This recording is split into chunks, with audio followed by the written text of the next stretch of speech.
They skipped my wedding, my own parents. They said it was a trivial event and told me not to bother them with it. 1 week later, my mother posted videos of herself sipping cocktails in Hawaii, smiling, laughing, arm in arm with Rachel and her family. Not even a text to me, not even a congratulations. That was the day something inside me shut off. It wasn't always like this.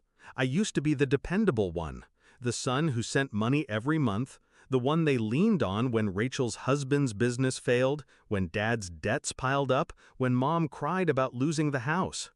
I signed loan guarantees because family comes first.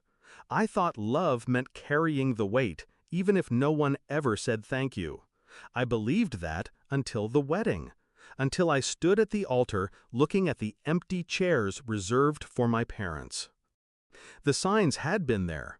The way my calls always went unanswered unless I was wiring money, the way Rachel's kids got brand new iPads while I lived in a one-bedroom with peeling paint, the way every sacrifice I made disappeared into a black hole of entitlement. But that Hawaii video, that was the knife. They could have come to my wedding.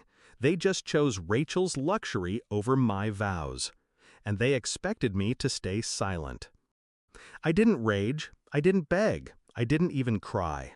I went cold. I pulled out the loan documents I had signed, my father's loans, backed by my name. Years of debt that chained me to their irresponsibility. They thought I was trapped, that my silence was permanent. But silence isn't weakness. Silence is patience sharpening its edge. Step 1. I met with the bank.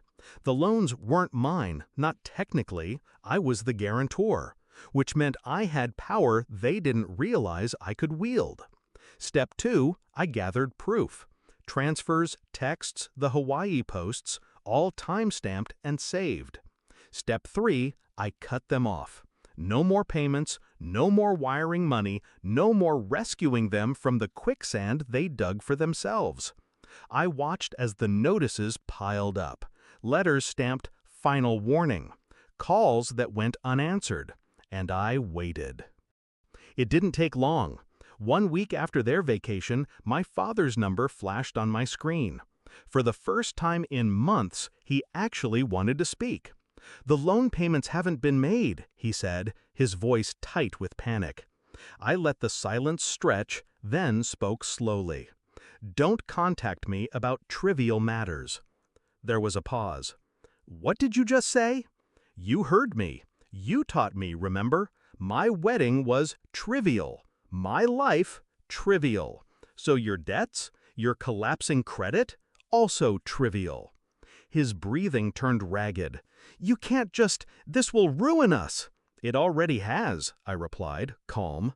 "But don't worry. Rachel looks good in Hawaii. She can handle it." I hung up.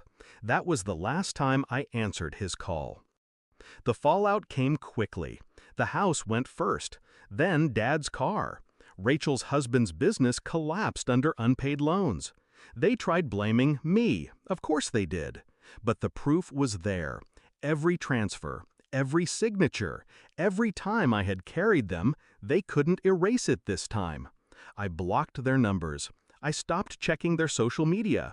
I let them drown in the same silence they once fed me. Now, when I walk through my apartment, I breathe freely. No invisible weight crushing my chest. No obligation chaining me to people who only saw me as a wallet. For years, they sneered at me, dismissed me, chose Rachel every time. But when the walls closed in, it wasn't Rachel who could save them. It was me. And I chose not to. Because sometimes the sweetest revenge isn't what you do, it's what you stop doing.